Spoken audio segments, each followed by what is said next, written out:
these companies have figured out that if they pay the DOJ will go quiet. And billion here, billion there, 5 billion there, 6 billion there, 4 billion here, 100 billion there. Oh, wow, what's that for? Money laundering, drug trafficking, slave trafficking, managing the gold market, distorting the FX market. I mean, we go on and on and on. These are just fines. Like, just go as fast as you possibly can, kill a couple of people, pay a $100,000 fine, move on.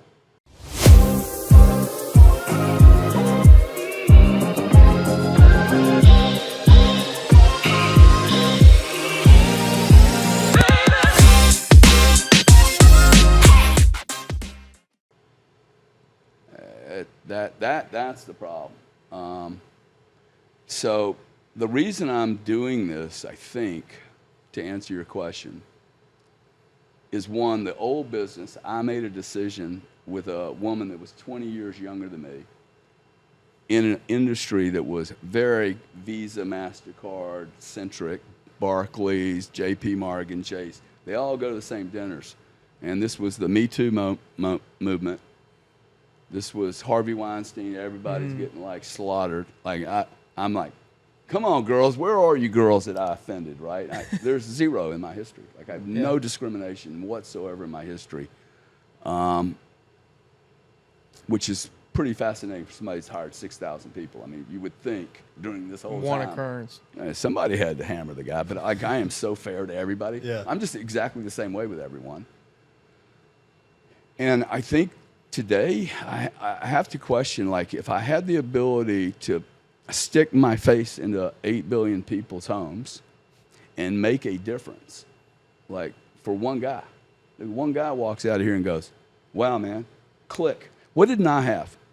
I did not have a leader growing up. I did not have an alpha dog. I had shitty teachers. And the teachers today are worse than they were. Have no clue.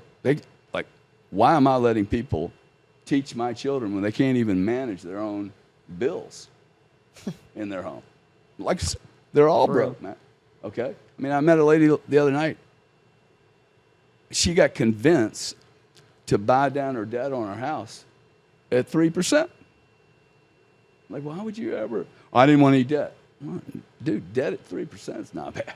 No. Okay, that's not bad. It's not all evil. When the interest rate is 7. So much uneducation in the space. So that's really my interest, man. I would hate to, like, I've seen what my brother's done. It's amazing. Right? He really stuck his face into Facebook. This is not natural for me. I've always been around big companies, and they don't want you doing this stuff. There's a little bit of a, hey, like, I'm scared of it, actually. Because most everyone I've seen go into this where they become a celebrity, they get fucking weird, man. Not themselves. Well, I think like my brother's very, very anti-drugs, right? Extremely, like really rigid on it. And I'm like, bro, you're smacking dopamine in your brain like every 30 minutes. So I just don't think anyone's pure. But this scares me, the whole dopamine.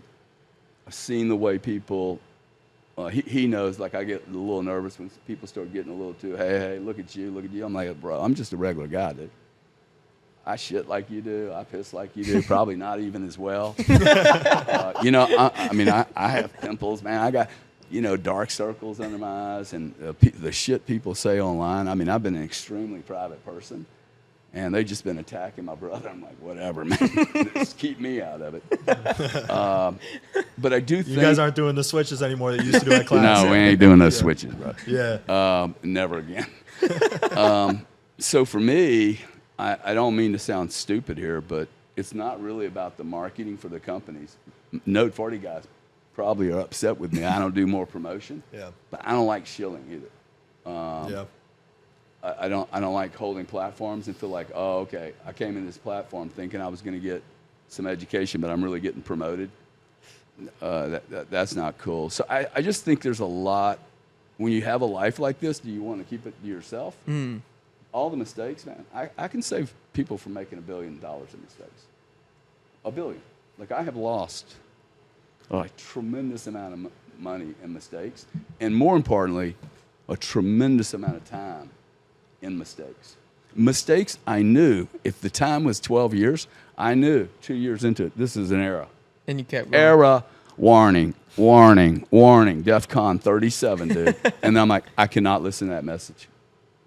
So let me squelch it. And then 9 more years go. Okay, like cut your losses. As soon as you know you have one, fucking confront it and cut it. So I think I would be, and y'all tell me, okay, would I be guilty of some, there are crimes of omission, right? Yep. Like I think most crimes are of omission, not doing something. Yep. And I think you guys would say, hey, dude, you got a lot of experience. You communicate fairly well at a, like, I don't need to speak over everybody's head. I don't think that makes a great leader. I think if you look at great leaders, their vocabulary is massive. Donald Trump spoke at a 4th grade level. And that's because that's the client. Mm-hmm. That's where we're at, man. We're 4th graders. Yep. Most everyone is 4th graders. And this is the problem with Bitcoin and blockchain. Spoken. Everybody wants to fucking talk like so smart. Yeah. And I'm like, you guys are exactly like every other industry I've ever gone into. You have your own nomenclature. You got to sound like you're so smart, when in reality, every one of these businesses are identical, except for the language that's used inside the business. Literal. Supply and demand are going to drive everything. And then all these buzzwords, Fall like the highway tollway or thing I just gave you. You're like, oh, wow, tollway. Okay, I got that. Yeah. Didn't need to understand the electric grid to get the basics, right? So, I mean, what do y'all think? I love that. Should I be quiet? No. No. So your question is, would you be committing a crime of omission by not Yeah. sharing the knowledge that you've gained? I would say so 100%, because going back to what you said, growing up, you didn't really have a great role model. And you're also limited to your small community in Louisiana. Like, you have that one teacher that you brought up. Now it's just so different because everybody has phones.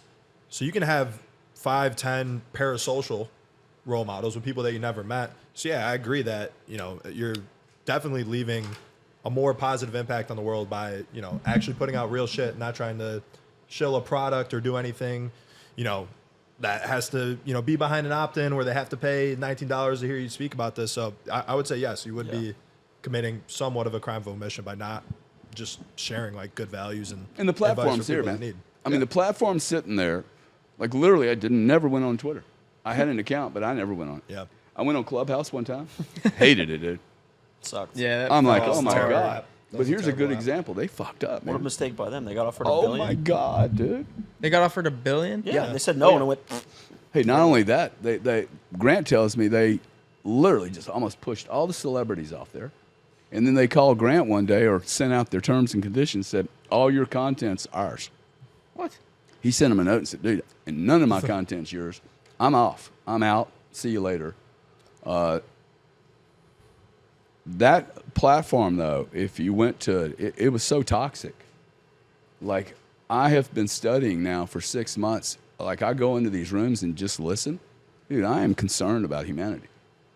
Okay, like, seriously concerned about Like a humanity. Twitter space, you're saying? Yeah, like, That's all see, Clubhouse was. I tell these guys, do not buy anything. I am not buying ads. I'm not buying anything. I don't want to overinflate. Grant comes on a show the other day, 400 people in the room. He's like, bro, you're not doing this right now. You need to stick clickbait out there. You need to, like, pay people, offer $25, they'll come. I'm like, bro, I don't want it. Like, I got 300 people here that want to be here for this conversation. I would rather 300 quality people than 3,000 robots. Yep. Like, that's not going to last. And I think we're at a point in time people want authenticity. I think it is in such short supply. Go back to supply and demand. Find me some authentic people. Give me names of 3 authentic people That's that why you're going to go Elon's so plug popular right now. He Who? just speaks his mind. Elon. in. Yep. He's sitting Elon there calling Musk. out Disney and the advertisers on his platform, and people are just shocked by the words he's using on national television. That's why he's drawn such a big audience. Yeah. I'd say Rogan's authentic. Rogan, Tucker. I mean, all these guys. Myron Golden. We talk about him a good Charles bit. Jones. Trump. But Alabama. it's not a monster list, right? Everyone's pitching something. I just think that everybody wants me to charge. I'm like, dude, I think this is just building a community is pretty cool. Yeah. Yeah. I don't know if I'd agree with the Trump one.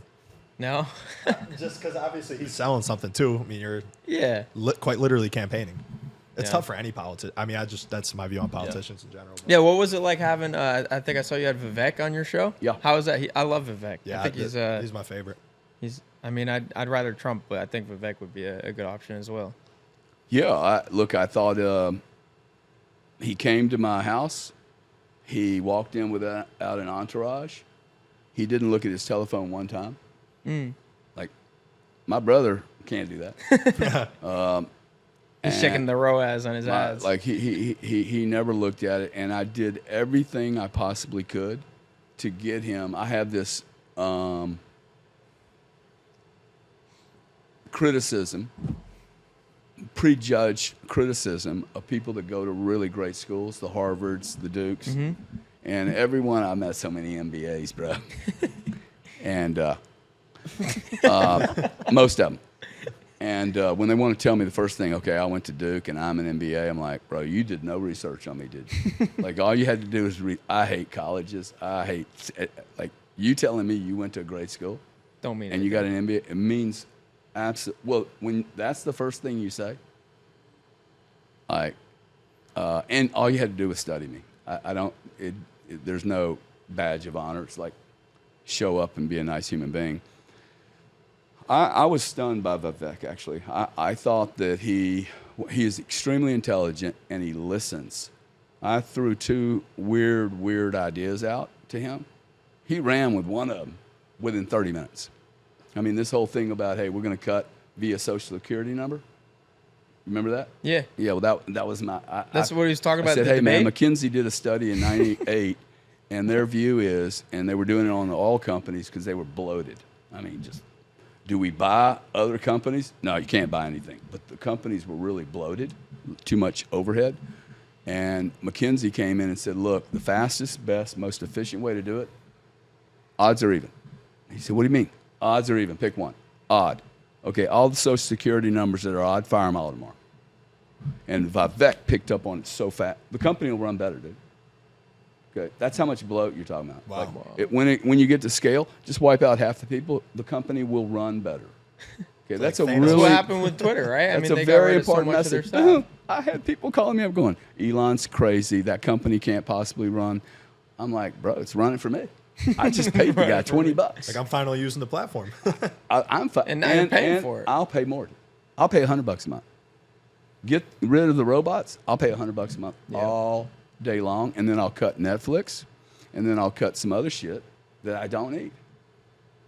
And there's a lot of stuff we don't need. A lot of stuff. And I really would encourage everybody, if you like freedom, start looking at the people you're funding that don't want freedom. Okay? And quit spending money with them. Like, why the hell would you spend money with an enemy? Okay? You can go to the voting ballot all you want, but if you keep giving money to the enemy, like, why don't you send me some weapons? Send me some guns and ammo and, like, give me something, right? You're not going to do that. But we do it every day in our habitual behavior of spending money with people we'd never really looked at what the hell are you doing, man? So if you're selling gay parades and people can convert to different sexes and, like, dude, I'm not supporting this, okay? Period. I am not going to fuel it. And we have the vote, man. Like, imagine if 200 million people just started clipping their credit cards and going, I don't like this anymore. So Like Bud Light. like whatever. I mean, So it happened a little bit with Target over the summer as well. yeah. You vote with your dollars, really. More so than you can vote with an actual vote, in my opinion. Yeah. Like, up in here, I mean, swing state, so we'll vote. But, like, up in New York, that didn't even bother. Like, you know which way it's going. Yeah, but see, so why is that really important? What's important is you're voting against people who have a weakness, and their weakness is they are public companies, and Wall Street made a mistake making everyone go to quarterly earnings. Okay? Why is that? Quarterly earnings, because you cannot build a multi-billion-dollar business trying to hit metrics every 90 days, constantly going up. Okay, because what you're going to do is you're going to be like, okay, I have this huge, awesome play. I'm going to make $1 trillion, But I can't but do it's it. 10 years. Yeah. Yeah. You can't do it. Okay, yeah, but my earnings are going to suck. This is why I love private companies, because I can go, I'm moving to London. I'm doing $20 million a year. I'm moving to London. and my revenue is probably going to fall 10%. Let's roll, man. You can't do that in a public company. Ooh, 10% earnings hit? Oh, no. What are we going to say to Wall Street? What are we going to say to the 22-year-old guy that went to Duke that's got the MBA, okay? Literally, we they all went to all bad studied schools. the same shit, dude. They all studied the same shit with the same consultants. There's 4 consulting firms on the world. They have a playbook, one playbook, and they roll from industry to industry. All you got to do is go look at it. We're going to go tag the energy business now, okay? They'll spend 8 years doing that, and then they'll take that entire playbook and go to the payments industry and do that, okay? And what they do, merge, then demerge. Merge, then demerge. Who's making all the fees? Consulting. Totally, man. And they don't give a shit what And happens it's to the exactly company. the same playbook Yeah. over and over and over. Who are the 4? There's McKinsey. They're the big boys. I was can't. gonna say, there's they're- some guys I can't. I got to be Don't careful wanna about call mentioning. them But out. Yeah, they seemed a lot hey, cooler than Mad go Men. on Bart or who are the 4 largest accounting consulting firms in the world? You'll know. Be pretty easy to Yeah. figure out. So I'm curious because you've been a part of huge organizations. Like our companies in total have like 30, 40 people. So like we're very, very small. At the larger companies, how do you solve for organizational capture?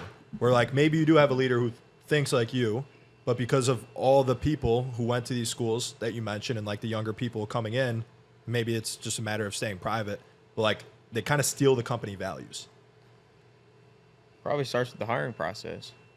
Starts at leadership, man. Yeah. Like you hired them. So I think when you start hiring HR, that's the moment to be worried. Okay. And like, you know, We always joke about that with our companies. We're like, "Who's HR? We don't got it." yeah. When HR starts running the decisioning, I think that's the time when you're like, hey, why am I letting an HR person come in here and build the company or structure the company when we didn't have an HR department when it got here? And what are we protecting against? Like, I don't need an HR department. What do I need an HR department for? Yeah. To do what? To build my culture.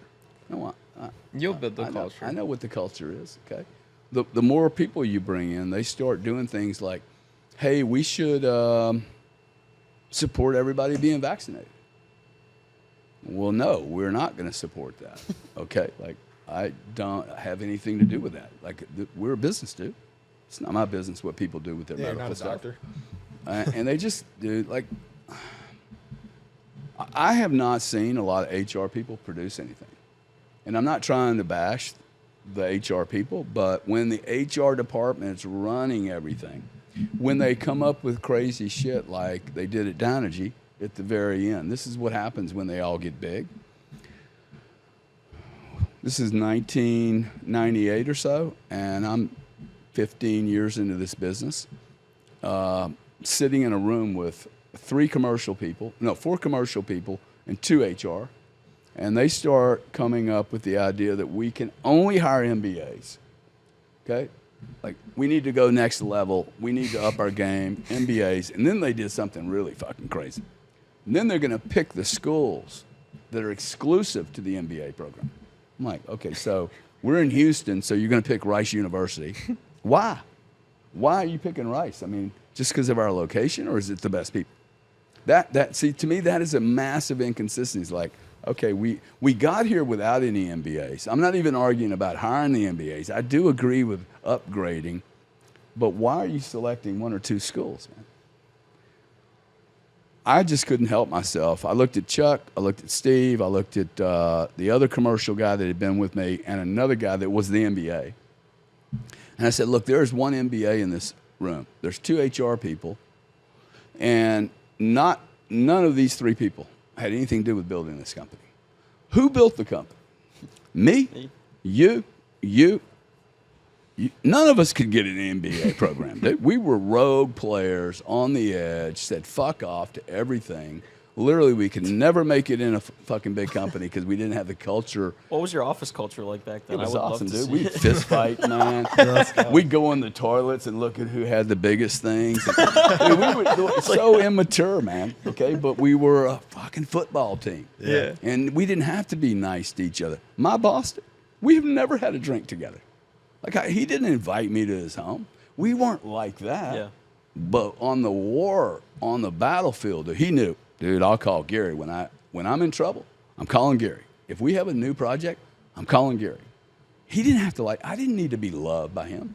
You didn't have to be his friend. Dude, So it's a military operation. Yeah. I don't ask the general to come to dinner with me. It's like when you remove all the rules and the politics from a company, you can actually be more efficient and operate. You can do shit, man. Yeah. Totally.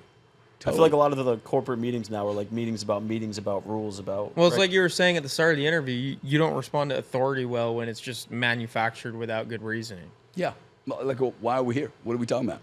They can't even tell you why. Well, let's talk about upgrading our people. Okay, maybe we just need to pay people better. Like, maybe we don't need to go to the MBA program. Maybe you do need to go to the MBA program. But we weren't making those decisions. HR just keeps pounding on you over it. The diversification thing. Like, I'm in a boardroom. I'm in a executive retreat one day in the Woodlands. And there's this black guy who, of course, head of HR. Had to be a black guy. I mean, I'm cool. But we're sitting in a room. There's 2 women have just left with $7 million payoffs. There are 20 guys in the room, all males. 1 black guy, 1 guy from Louisiana. The rest of everybody else is pretty sane. And this guy stands up and he's like, where are all the women? And where are the black people? And I'm like, what the fuck are you talking about? Like, I just couldn't help myself. I saw everybody around the room. I'm like, this is why I hate coming to these bloody meetings. I said, Milton, his name was Milton. Never forget him. And I'm like, Milton, bro, where are the diversity? Fucking 2 of them just left with $14 fucking million, dude. Like, that was enough for them, okay? And these women, like, once they get done, they want to have a baby, they blow. I'm still here, dude. I haven't sold a fucking share of stock, and I don't really care if they're orange, purple, green, male, female, transvestite. I could care fucking less if they're producers. Why are you focused on how many males and females or black people are in this room? Your job is to go hire some great people. Yeah. On period, dude, that hang. And I like these 2 women, but they weren't in it for the journey that I was in. Like, so, like, oh, wow, I didn't know you were just going to come and hit me and smack out, right? Like, so it's just such an unfair, and those women had the right to do that. I'm not saying that. But I thought it was interesting. All the guys stayed. Every one of the men. I was the only guy that didn't have kids. Every one of the men had kids, and they stayed. But 2 out of the 2 women blew. So they have the full right to do that. But I, quite frankly, if I could hire a woman and she said she's going to hang for 4 years, and I could hire a guy, hey, I'm going to hang till you get out, I'll take the guy. Right? Because they left us in a bind, dude. They left, like, 2 big fucking players. Now, had I been those women, I would have I've never seen the glass ceiling. I've never felt the glass ceiling. I've never put a glass ceiling in. And in fact, I would love to be a woman. Like, if I was a woman, I would have made 3 times the amount of money. You wouldn't negotiate. And I would have never, ever spread my legs for anybody. I would have made 3 or 4 times the amount of money, dude. Like, if I'm a woman, I think I have a gift. Like, I come in with power in a society of men that are just like ballless, man. I mean, like, really, you watch a woman negotiate with a guy, and I look at it and go, wow, this is such a different fucking negotiation. It's amazing. Guys are extremely easy to manage. Yeah. Extremely easy. Why do you think We that is? talked about that. I know. I think every man I've ever met has mommy issues, and until you deal with them, you ain't dealt with them. With mommy issues, Mommy you said? issues, man. Every Is that man I've something you ever met. experienced? Oh, for sure, man. But I've probably dealt with mine. And I was in a conversation with a lawyer and once, and I said, hey, just remember, every man has issues with women because of mom. They're undealt with mommy issues. And that it creates a dynamic that I notice in business that is, I would love to hire 2 or 3 women that really understood their power. My ex, like she could have done this so much better had she not been so transactional. Extremely transactional person, meaning that the relationship part doesn't really matter to her. It's all that matters to me. Like you'll never see me ask you for money because I'm more interested in, hey, this one of these guys, maybe 8 years from now, there'll be a deal. He'll go, hey, I remember this guy. I know this guy's real.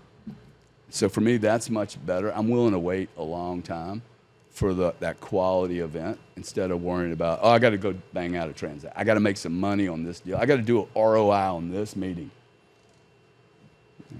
If I turn every meeting into a ROI equation, you make the wrong decisions. Everything's a commodity.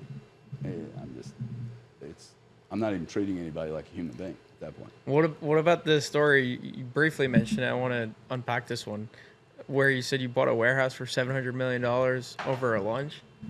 It wasn't a warehouse. I mean, I guess it was. It was a storage facility. Natural gas storage facility. Yeah, I was at the Lanesborough Hotel in central London, and I had been dealing with a man named Nigel for probably 8 years. And it's a good segue, actually. Just to my comment about dealing with people and not always being transactional, I would meet him every 3 to 6 months religiously. We would eat lunch at the same place. And I did a lot of business with him, off and on, and I helped him. He was doing, without getting overly complicated, I helped him with what he was trying to do. And I knew that what he was doing, he had the wrong view of it, but I didn't make him wrong about it. This is the other thing I hate about the Bitcoin people. Well, you should, and you should, and you should. And they're like, bro, stop telling me what the fuck I should do. Like, I don't ever tell anybody that. What I would tell him was, he would come to me and go, hey, I'm going to release some storage, and we're going to be oversold. And I'm like, oh, you think you're going to be oversold, huh? Well, can I participate? Oh, yeah, good. Everybody's welcome to participate. I said, well, how about we do this? You think you're going to be oversold in this year, and how about if I give you $1 million, and anything that doesn't sell, I get to keep. But you're so convinced that it's all going to sell, that I would take my $1 million. It'll just be $1 million right over. You will have made $1 million over 100% sale. You just told me you were going to sell it all, so it's all going to be fully auctioned off. And now, I did that for 2 reasons. One, I didn't make him wrong, but I was basically saying, hey, I think you're wrong, dude. I think you're wrong, and I'm willing to pay you $1 million. And if you're right, you win. But then he wouldn't do the deal with me. Told me he wasn't quite as convinced about how much he was going to sell. That was one lead I got from it. The second thing is he came back around 3 months later and said, hey, I have some extra capacity for sale. Oh, wow, really? You didn't sell it all, huh? And I bought it for like 10% of what I offered him. So that same $1 million, it was only $100,000. But what it did for him, I gave him $100,000 more than he had. I didn't tell him he was wrong, but I showed him he was. And he began to see, oh, wow, this cat came from nowhere, dude. And he actually predicted this thing. And he didn't make me wrong. I didn't get angry with him. 3 months later, hey, Gary. And 3 months later, hey, Gary. And we started doing a bunch of stuff together. I never lied to anybody. I do not lie in business. What are you doing here? I'm going to short the fuck out of your country, and I'm going to lower the price from 23 to about 6. And I was wrong by 2. And why do I do that? Because I figured out a long time ago, no one believes anyone when you tell the truth. They would look at me and go, what do you mean you're going to short the whole country? Oh, yeah, I'm going to put a 3 billion therm short on in this market. And they're like, that is fucking ridiculous. It was 3 billion therms, dude. It was one of the largest shorts ever put on a country in the history of mankind. And I kept telling everybody exactly what I was going to do because I realized nobody's going to believe me. They're going to think I'm doing just the opposite, right? Exactly. And when I did it, I'm like, bro, I told all you guys. Why are you angry with me? Yeah. I told you were oversupplied, period. And you are. So he showed up. We have lunch, and he said, "Look, we're getting ready to." I'd been dealing with him for 8 years. We're getting ready to auction. This is 100% of the storage in one country. Okay, so this monopoly owned a monopoly position on all the storage of natural gas. And he said, "We're going to auction this off to 4 people." I said, "No, you're not, dude. No, I will become your biggest enemy. I'm going to go to the regulator. It's even worse if a monopoly holds a monopoly product. But if you sell this to Shell in an auction, Shell, BP, and Mobil, that's worse than what we have right now. Because now the regulator has to look at 3 or 4 people instead of 1. I said, "How about if I just buy it?" He said, "Nah, nobody. It's impossible, dude. Nobody's gonna like do a deal with regulatory risk, buying it." I went, "I'll do it. You give me 92 days to close the deal." I said, "What's your number?" 555 million pounds. I said, "Give me 92 days to close the deal." "Really?" "Yeah. Take it back to Frank." His boss's name was Frank. I said, "Take it back to Frank. See if you can get approval." I didn't talk to my guys. "See if you can get approval. 555 million pounds. Give me 92 days exclusivity to close the deal. We'll do it without any regulatory exits and outs, and the industry will love it because you got a trader running this thing, and the regulator's going to be able to come in and look up my ass anytime he wants." And he was like, "I can't defend any of these conversations." And did the deal, man. 92 days. Why so specific? Just Well, I wanted the guy to be able to take back something to his CEO and go, "Hey, they're going to close. We only have 92 days." Like, they're serious, dude. So, you just got to be at the right time, right place, and keep listening. This is why I, very rarely will nuke somebody. Like, if they're a bad guy, I'll nuke the shit out of them just to stay out of my life. But you just never know. Just because I had an earnings number to hit when I was meeting with him for 2 or 3 years and we never did business, to have some boss over my head or a partner going, "Oh, you didn't do a deal with Nigel." I'm like, "Yeah, dude, I didn't do a deal with Nigel this year because I would have had to pressure Nigel. I don't want to pressure. There's going to be a bigger deal for me one day." And, to be in that position, nobody else did it. I mean, you should have seen what Enron did when they heard this deal. Enron was like, "What the fuck just happened, dude?" Like, for a company like ours to own all the storage in one country, that is like crazy. I was going to say, what was the next 92 days like when you're putting together the funds and make sure everybody's on board? Was it a tough sale? Well, I went. No, Chevron was a board member. Flew to Houston, gave a 8-minute presentation on the deal. Chevron stands up and says, they didn't even care about the price.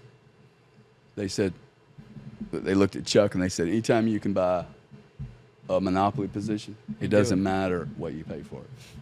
Pay whatever the fuck you got to. Let's go." I'm like, "I think we're going to do this deal, dog." How did you get this patience? Because you just operate on such a long-term time horizon with everything. Like, where did that come from? It's a big game, man. These big games, you can't press. You're dealing with Conoco. They're not going to move fast. Yeah. So what you have to do is okay, if I know they're moving slow, I need 40 of them, right? And you need more intel. And then it's always good to be able to have the ability to, you interview 40 players and you realize, oh, wow, the supply and demand balance is wrong. Then I get to take a position on one side of that equation.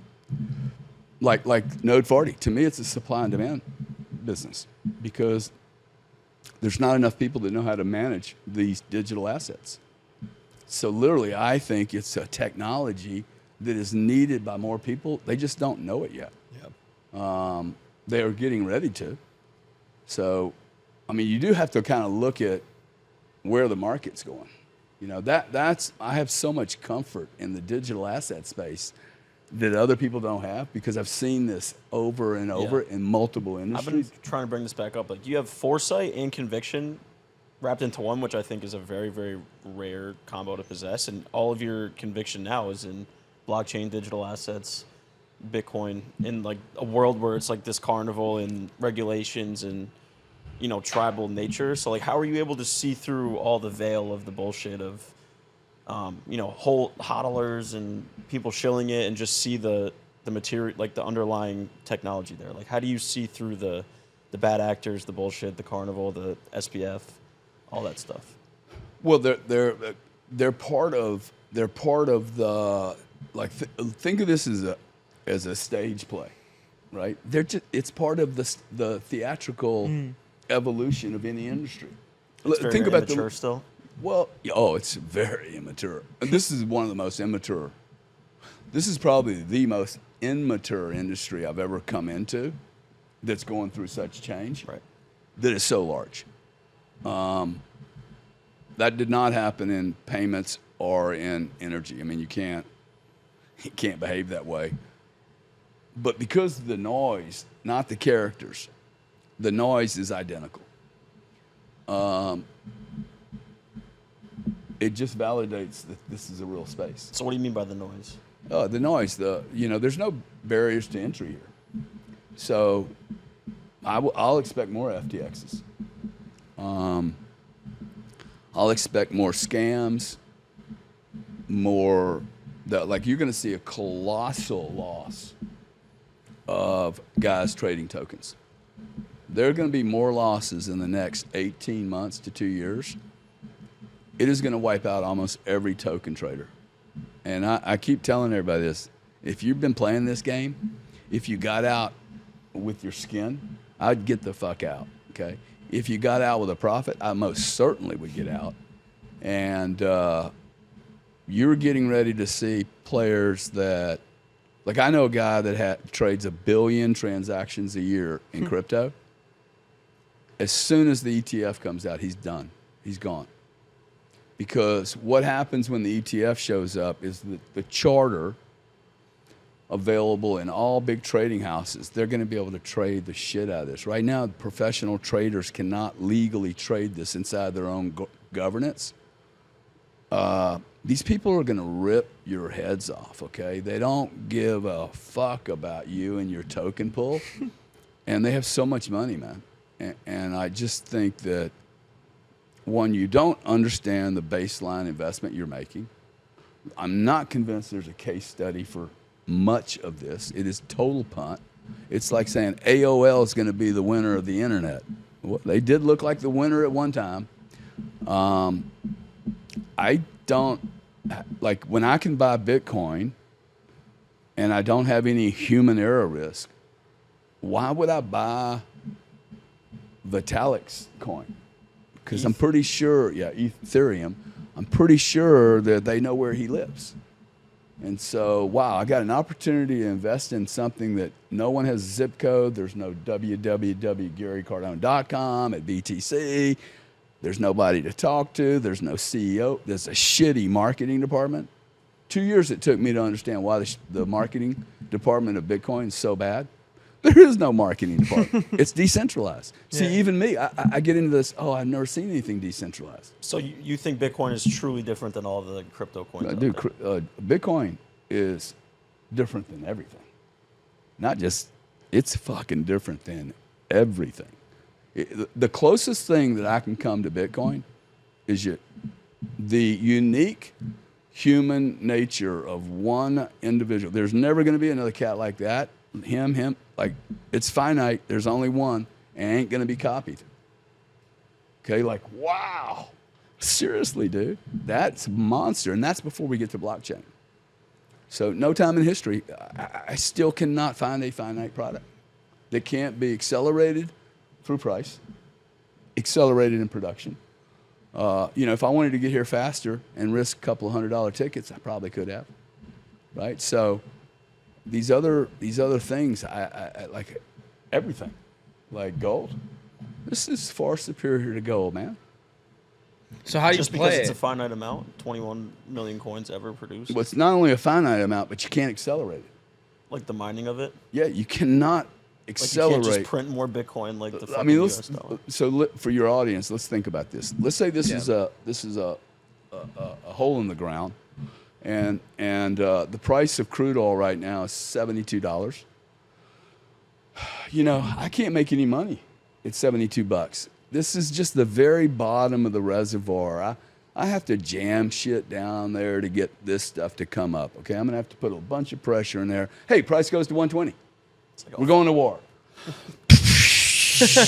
Dude, we're gonna put so much pressure into this thing, and we're gonna squeeze out this extra stuff. Okay, this never will happen on Bitcoin. Ever, ever, ever, ever, ever. It is literally 900 today, 900 tomorrow, 900 the following day, and then in April, 425, 4 years forward, 212, and 4 years forward, 106. So it's actually decelerating. It's decelerating, okay? That's how you got 19 million in the first 15 years, because most of it came forward. He was very smart, dude. Who the fuck is this guy? It doesn't matter. I think it's good we don't know. Satoshi. Gary's like, You it's know me. what they say? I think Yeah, it's but I awesome. can't. What blows my mind is that nobody's ever traced it. No one has an idea. Like, it's just the most. Oh, well, they traced anonymous- it. No, we know where the wallet is. I mean, it's you can't do anything on chain that cannot be back end into. I mean, you know the wallet's there. You're going to know if it ever So goes this guy was active. just like a genius. That's like, I have a way to completely revolutionize money and currency. Yeah. Or he was a CIA operative. Yeah, what if he's just a government agent? But make sure, okay, make sure you understand this was in process since the 50s. See, this is the horrible part of the marketing of Bitcoin is that everybody thinks this just popped up in 2008. No, they've been working on, people have been working on moving money into some type of digital methodology. This is not like all brand new. Just like AI, they started AI in 52. So now we're all talking about Grok's like, yeah, dude, it's been going on for like 70 years. I mean, this is not the beginning of the party. There are a tremendous amount of false starts that have started. So I don't know an asset class you can't move forward. I get to choose to hold it in my own custody or outsource it. I mean, I think it would be a horrible product if you made people self-custody. It's open for everybody to do whatever. People that are going to be in the ETF are not going to hold Bitcoin. People in family offices are not going to hold Bitcoin. You guys are all fucking confused. Okay, it's just not the way someone's going to deploy $50 million. And Michael Saylor wouldn't be able to hold Bitcoin in his own custody for MicroStrategy if he wanted to. Why is He's that? got debt, man. Okay? He's got debt at 0%. The bank's not going to just let him hold his own coins. Like, would you do that? He got $1 billion at near 0% interest. Anytime you have any kind of other party involved in it, no, dude, you need to keep them over here. The debt's going to service this. I mean, you just can't. They're a public company. Let's see. Would you invest in General Electric if they put $10 billion in cash in their Detroit corporate head office, and the finance department could go in there anytime and go, hey, I think I'll take $500,000. Well, that's No. Bitcoin. You're going to give one guy keys? No, you can't do that. So it's just not real that the So vast majority. I'm trying to understand. Like, Michael Saylor doesn't custody it for his sake, or because someone else isn't letting him? I'm like- talking about Michael Saylor's investment through MicroStrategy, Right. a company, a public company. Like, what board's going to let somebody? Hey, Michael owns the keys. What if Michael gets killed on his airplane? Yeah. Okay. So what? But why wouldn't he just? Oh, so you're saying he didn't have the funds to buy that much on his own, so he had to go through Oh, his. no. He started buying and then he leveraged. He started Right. selling stock. Right. I'm just saying he has done a lot of things with his corporate paper that would, one, as long as a third party's involved, they're not going to just let him store Bitcoin on a separate balance sheet they don't have access So to. you're saying that's the huge thing with Bitcoin is people can actually self-custody it, unlike other assets. It's a good thing. I don't think it's where all the adoption is going to come. It's Yeah. an awesome option Yeah. for those people that feel secure enough and responsible enough to hold their own coins. I think there are very few. And I don't know anybody that's going to do large wedges and walk around with $50 million in their head On like into a New little Mexico. card, yeah. Okay, like I don't believe that's going to happen. I do believe that I probably have something in my pocket right now that has some fuck off money in case somebody tries to fuck with me.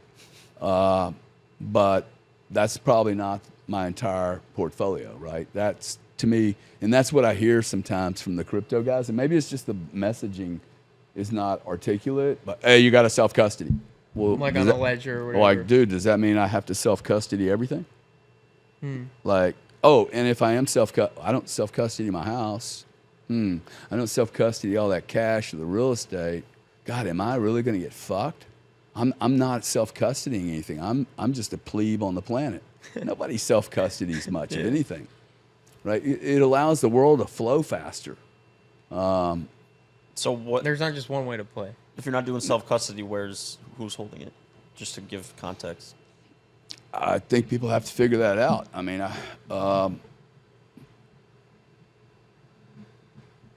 I think for most people, look, I think people have to figure that out. I'm not a big, I'll get in trouble with a bunch of purists. If you want to go through on Coinbase, I personally, okay, I think a lot of people are going to do that. First off, Coinbase has been blessed, man. They have been anointed as the winner. Yeah. And we started this conversation, okay, regulators decide who the winners are. They decided. Oh, they have already decided. Okay, I actually think Binance is going to be a safe place to put your money at some point because they have been maybe not anointed, but whatever deal was done, they will have, the government will now have every trade that's ever happened on Binance available to them to see.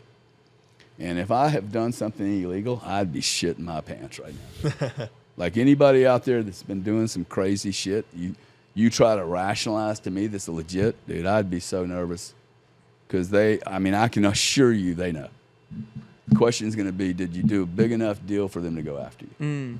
And like we know everything on these wallets, dude. This is so traceable. It's hard, but it's very easy to do it. Illegal as in like money laundering? The whole thing, dude. Okay. Where the money came from, where it went to. They have access to all that now. Everybody thought, it was untraceable. They will never find me. Now See, it's that like, was always a the whole point lie. is that it is That was traceable. always like such a bullshit, and nothing about an anonymity. Also, the white paper talks about peer-to-peer transactions. It did not say it was going to happen tomorrow morning. People read the white paper and then they re-articulate that out and go, hey, peer-to-peer, no intermediaries. Yeah, dude, but he didn't say it was going to happen the first day. Like you're dubbing that shit in going, 2023. Well, the market's not even ready for that. So maybe 10 years from now, we're doing peer-to-peer. I've done probably more peer-to-peer transactions than anybody I know in dollar value. Yeah. But it's for business. Owe somebody $1 million, bash. Do it on Saturday afternoon. I moved $3.5 million on Saturday afternoon, dude. Through Bitcoin. Do you know anyone in your life who's moved $3.5 million from 5 institutions on a Saturday afternoon at 2:30 while 3 major banks were imploding? Just leave that last part out. Do you know anybody that's done 3.5 minutes? 12 minutes, dude. Took me 12 minutes, $12. That was the cost. $12. Okay. And my guy, Node 40, he got it and within seconds moved it to stable coins and it funded the investment I made in the company. That's a beautiful use case for Bitcoin. The movement of money freely. Well, the movement of large funds, okay, without an intermediary slowing the process down. Yeah. And on a Saturday. Bro, I'd be so scared I get the address wrong on that transaction. But it was so easy, dude. You do a copy. I'm sending it $1. That worked. Repeat the Yes. copy. Move it up to 3.5. It was not. It was look. This is what. Listen, you're right. Okay, you slow down. Yep. And do it properly. But let's talk about what the option is. He was in my car a little while ago. He will tell you I am not the most. I'm a good driver, but like if you're in the passenger seat, you're probably like, man, this motherfucker ain't paying attention, dude, and he's going fast. Quick prayer. So, let's say I try to do that through BB&T. I'm driving down the road. I'm going to wake up in the morning, wire from XYZ account to this account, $3.5 million. First off, I got to get all the money in one central place. Got to call one human being, send the email, then they call me back. Is this Gary? No, this is Bob, dude. Like, Of course it's of course, Gary. you just called my phone number, right? This is Gary. I'm going to send you a code. They send me a code. How much money? I'm driving down the road, dude, 110 miles an hour. What's the sort code? Yeah, that sounds right. What's the account routing number? That sounds right. Good, thank you. That's not security. Okay, that's so insecure. I'm probably either going to get in a wreck or make them, and then they ping me a little authorization thing, and then I ping them back, say, hey, that's good. Then they send me an email. 45 minutes later, okay? So was that really secure? And what's the fee on that? Like that, the alternative? $35 and an hour. See, the hour bugs me more than $35. Yeah. $35 is just, that's rude. That's Okay? rude. That's just rude. But I don't really care about the $35. But the hour, bro. Yeah. And they're literally going, hey, this is security. This is not security. This is bullshit. Yeah. Like, this is just you checking the box saying Gary is never going to be able to sue me. And that's the reason that most people will not self-custody, okay? Because real money wants to sue somebody. And when you're self-custody in Bitcoin, there isn't anybody to sue. So corporates are never going to hold this shit. They want someone to sue. So they're going to go to Fidelity and go, hey, Fidelity, here's $500 million in Bitcoin. Fucking hold it, dude. And if you mess it up, we're going to sue you. And that's the way the world will work. I mean, for certain. And it'll only be very individual people that will do this. It's The big players. well, or the edge players, the guys that want to go to El Salvador and they don't want to deal with the government and they want to be off the grid. See, this is my point to these guys. Like, hey, you're talking about, in order for you to get the Bitcoin standard as quickly as possible, we have to go to Mad Max. Yeah. That's the only way we get there in the next 2 years where everyone is self-custody. The price of Bitcoin will be shit. Our lives will be shit. Okay, let's say Bitcoin's worth $1 billion. I think it'll be worth 10, not $1 billion. But who cares? I own 500 Bitcoin and I'm in a Mad Max event. Isn't this awesome? Like, I don't give a fuck about Bitcoin at that point. I want to know how many ARs I got. Okay, why didn't I buy some of those 240s and why don't I have any hand grenades? You know, I mean, I'm not going to be worried about money. So you want, I think the difference is Bitcoiners want a high price, but they want it at a cost to the point where Bitcoin doesn't fucking matter. Yeah. But we want it at a price where it's like institutions are managing it, so it's like in a reality where Bitcoin's advantageous because you're rich and it's a good life and not the end of the world. Well, yeah, and like if you want Bitcoin to become a standard, you have to have adoption. Yeah. So you can't pick and choose who's gonna. Now, none of what they're doing is gonna work anyway because it's not about the U.S. So that's really to me the beautiful thing is that U.S. I would like the U.S. to outlaw this. I would love that. I think it would be the best thing that could happen to me, is that they outlaw Bitcoin. The price will go up about 300%, and no one on the rest of the planet will care. And we'll just keep going, man. Yeah. And that's really problematic for politicians in the U.S. because they have been in control Because they of know. every industry on the planet for the Except last this. 70 years. Longer. Probably forever. Last 70, they had a Yeah. tight grind on after those wars, bro. If it does get outlawed, you picking up and flying somewhere else? Build something new? I have lived in other countries for a decade. Yeah. Somebody asked me this 2 years ago. Hey, where do you think the safest place to go is? And it's probably right now. And the safest place is get on a big old sailing boat and stay in international waters for 3 years. Because this world's like crazy. I'm not a doomsday guy, but I think the safest place would be with my International kids, waters. hey, in the middle of water, fishing, and just don't ever hit a zone where somebody can come talk to you. Just for 2 or 3 years till like this, they want to go to war, man. Like I'll be stunned if we're not in major World War III next year. They want this. They want everyone to be upset, everybody to be scared, and we cannot let them do this again. I mean, if we've not had enough trial runs to know what they're capable of, I mean, these people stuck needles in you guys. They put us in a box, and I learned a lot from being in the box. I learned there's a lot of shit I don't need that they sell. Schooling, education, a lot of stuff, dude. Oh, by the way, the education, they proved to us it's a one-way option. They have an option not to show up, but we have an obligation to show up with our kids. You get thrown in jail for not bringing your kids to school. It's insane. Okay? But they don't have an obligation to show up. A lot of things are changing now on this planet that, to me, I would be like your age. I'm reading everything I possibly can. I'm alert because these are monster opportunities.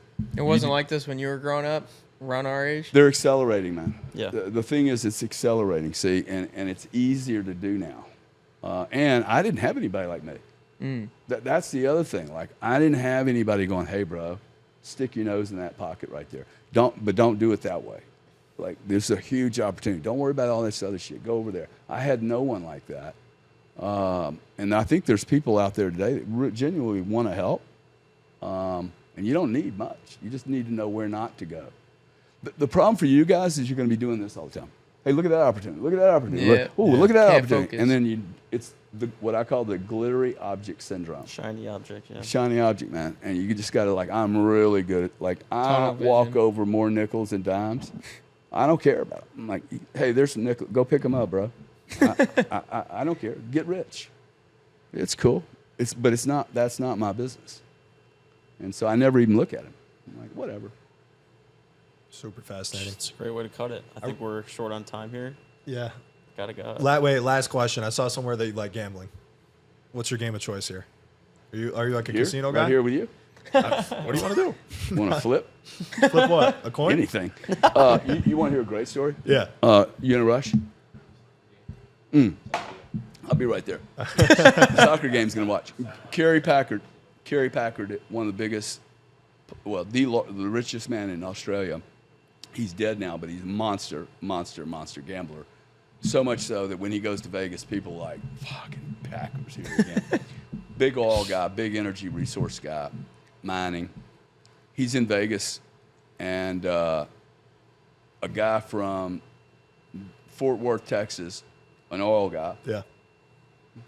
pushes through Packer's entourage and says, hey, Mr. Packer, I'm a big oil guy in East Texas, where I'm a big oil guy in East Texas. I'm worth $300 million. You know, I need to introduce myself. And Packer turns around and says, want to flip for it? That's a gambler. For the 300 mil? Want to flip for it? I was gonna say let's flip shows a coin you right now for fucking $100, but that's a much better story. Want to flip for it? Oh, that is so embarrassing, right? No, thank you. Probably walk right away. But I'll do. I like gambling as a social interaction with Yeah. people.